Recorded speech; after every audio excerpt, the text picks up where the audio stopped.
Once upon a time, a young potter named Kian lived by a river that wound through the valley, like an old storyteller's hand, tracing forgotten tales. His craft was precise, his hands steady, but his heart was restless. No matter how many pots he shaped, he felt something was missing. One evening, as the sky darkened and the river whispered against the banks, Kian saw an old fisherman mending his net by the water's edge. The man's fingers worked methodically, tying each knot with the same quiet attention he had given for decades. Kian approached and asked, "How do you remain so content doing the same work every day?" And the fisherman smiled without looking up. "You know, this net has been torn many times. If I focused only on the holes, I'd think it was useless. But I see the hole, so it serves me." Kian frowned. "But isn't that just ignoring the flaws?" The fisherman held up the net to the fading light. "Come." He walked to the river and let the net slip into the current.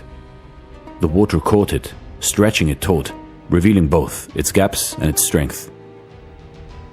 "The river flows whether I fish or not. The net is useful whether it is perfect or not. My hands move, the work is done. That is enough." Kian watched the net sway in the water, its imperfections dissolving into motion. "Does the river ever resist?" the fisherman asked suddenly. Kian shook his head. "No, it just moves." The fisherman nodded. "And so does the fish, and so does the net, and so do I." Kian walked back to his workshop in silence. That night, he ran his fingers over his latest pot. He had rejected it earlier.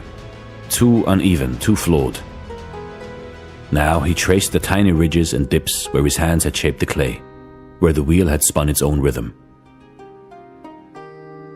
The next day, when he sat at his wheel, he did not think about perfection or what was missing. He let his hands move. The clay spun, the form emerged, and for the first time, he felt whole. You see in your life, you may struggle with perfectionism and the feeling that something is missing. You believe that flaws make things incomplete. The fisherman, on the other hand, understands that imperfection are part of the whole, whether in a fishing net, a river, or life itself. By watching the fisherman work and listening to his wisdom, Kian learned that true fulfillment doesn't come from chasing perfection, but from embracing things as they are. The river does not resist, it simply flows. The net is not flawless, yet it serves its purpose. The hands move, the work is done, and that is enough. So apply this lesson to your craft or your life.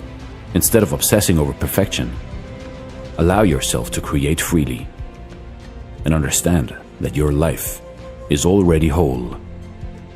This is Dare to Do Motivation Stories. Thank you so much for watching, and stay blessed.